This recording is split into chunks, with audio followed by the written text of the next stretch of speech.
Hey and welcome back to Hank's True Barbecue. So in this episode I fabricated a fire management basket. It's a prototype, but I want to test it out and see how it behaves. Does it improve things in terms of fuel efficiency? Also, can I put in logs or splits less often? Let's find out.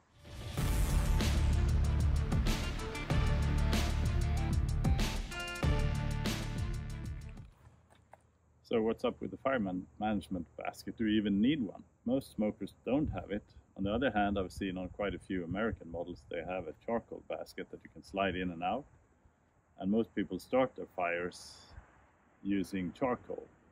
So I've always been intrigued by it. Like I've done quite a few test runs on my smoker using charcoal first and then adding splits or logs.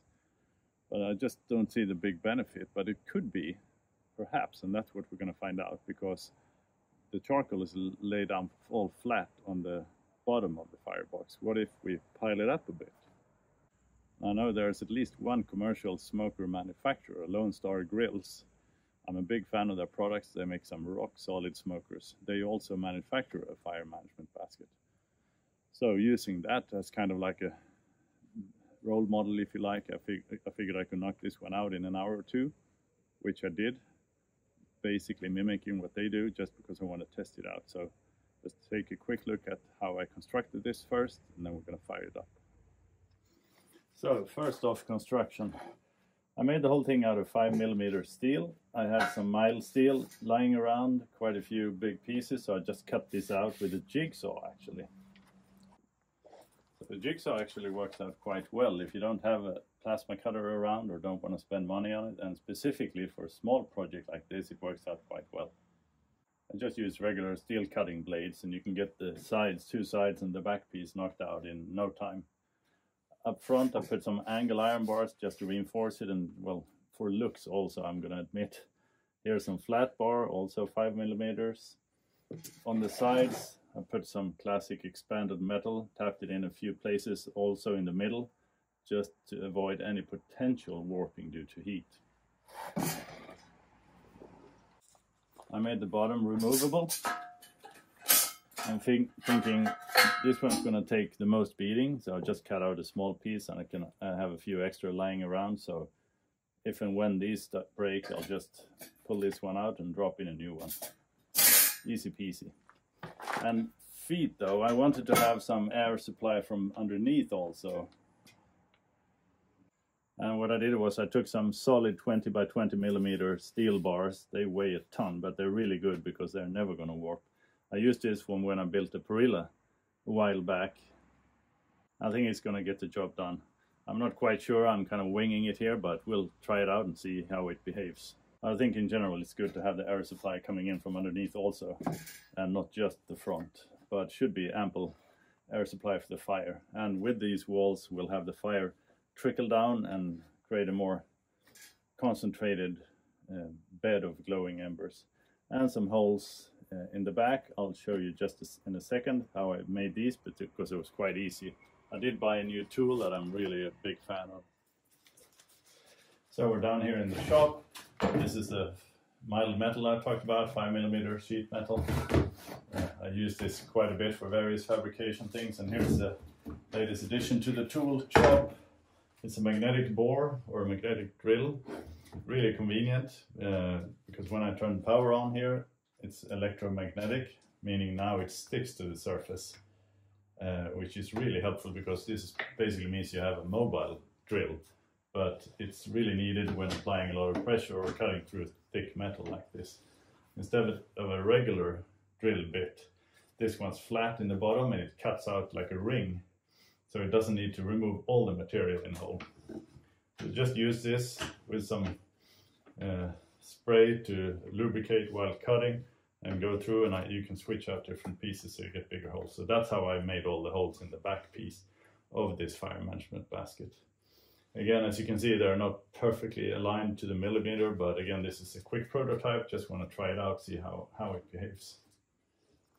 So how does it fit into the fire box? Well, you simply put it in place. As you can see here, even though we have a rounded bottom, it still means if I put charcoal in, it's going to be a relatively flat surface, and that's what I want to try and alleviate.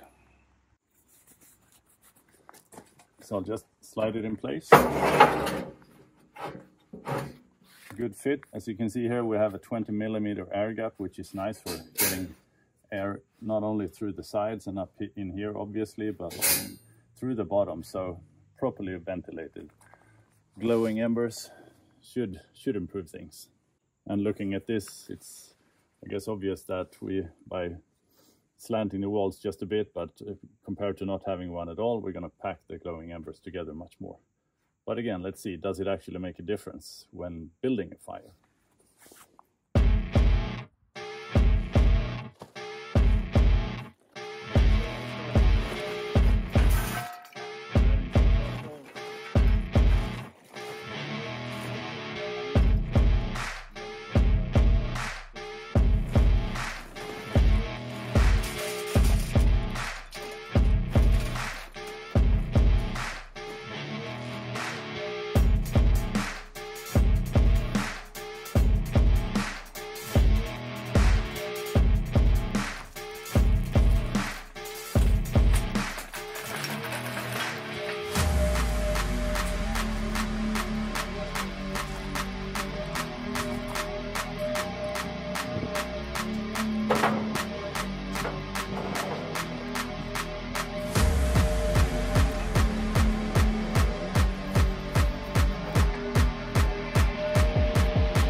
So it's been running 15 minutes and this is what it looks like. We're already rocking a steady 120, which is a big surprise in a good way, because I haven't managed to get the smoker hot enough with just charcoal. So piling it up in a bunch is obviously a good thing.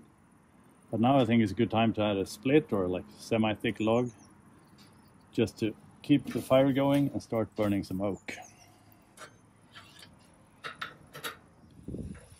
So another 15 minutes have passed and this is holding temps rock steady. I'm gonna go with a bigger one, see if this kicks in like 15 minutes or so. But so far this is really impressive. Let's see how it behaves through the next 1 or 2 hours.